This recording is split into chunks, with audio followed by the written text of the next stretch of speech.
রাত্রেবেলা শাড়ি মশারি আর তেলের ড্রাম দিয়ে আপনি মানুষের ভোট পাবেন? ভাই, আপনি বোকার সঙ্গে বাস করেন। আপনারা একটু ক্লিয়ার করেন না, আপনারা কি সৌদি জামাত, পাকিস্তান জামাত, সিরিয়ান জামাত, না দুবাইয়ের জামাত? আমাদের প্রতিদ্বন্দ্বী যে প্রার্থী, সে বাংলাদেশ জামাতে ইসলামের প্রার্থী, তাই না?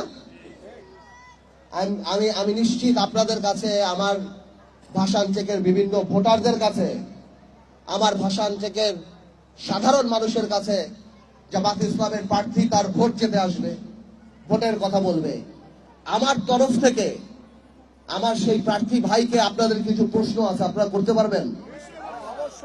আপনারা ৭১ নিয়ে কথা বলার দরকার নাই, ৭১ সবাই জানে। যেহেতু লোকাল পলিটিক্স, লোকাল জায়গা, আমার তরফ থেকে আপনি জিজ্ঞেস করবেন যে ভাই আপনি কে, আপনার বাড়ি কোথায়, আপনার বাসা কোথায়, গত ১৭ বছরে হেফাজত আন্দোলন থেকে আরম্ভ করে, নিরাপদ সড়ক থেকে আরম্ভ করে, এই এত আন্দোলন ফ্যাসিস্ট গভর্নমেন্টের, যেখানে জামাত ইসলামের এত বড় নেতাদের ফাঁসি হয়ে গেল, হাজার হাজার জামাতের ভাই বোনরা আমাদের সাথে মামলা খেল, কারাগারে গেল, রিমান্ডে গেল। কই ভাই, আপনাকে তো জীবনেও একটা কথা বলতে শুনলাম না।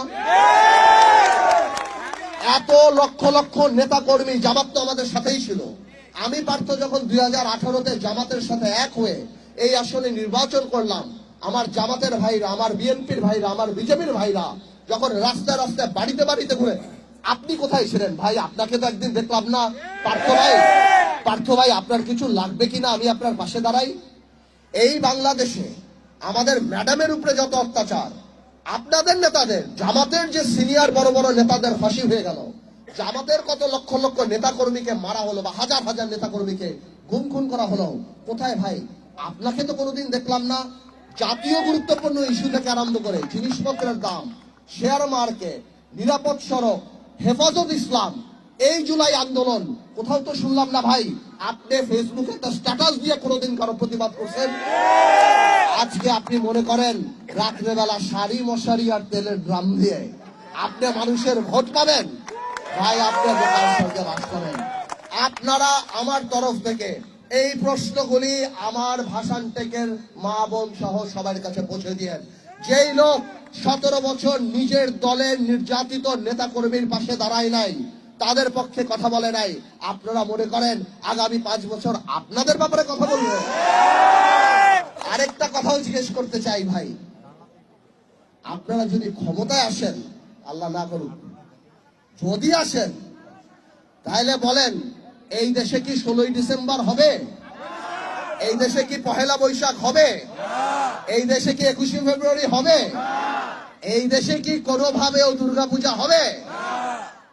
আপনারা একটু ক্লিয়ার করেন না, আপনারা কি সৌদি জামাত, পাকিস্তান জামাত, সিরিয়ান জামাত, না দুবাইয়ের জামাত? আমরা জানতে চাই, আমাদের মা বোনেরা যে বিকালবেলায় হাঁটে, আমাদের যে সামাজিক কিছু টলারেন্স আছে, সহ্য ক্ষমতা, পাশের বাড়িতে গান বাজতেছে, একটা হলুদের অনুষ্ঠান, একটা এই একটা সেই, সেসব সামাজিক জিনিসপত্র কি আমরা করতে পারবো? এইগুলি একটু ভোটারদের জিজ্ঞেস করেন, যে এই প্রশ্নগুলি বিবেচনা করার পর আপনি ঠিক করেন আপনি কাকে ভোট দিবেন।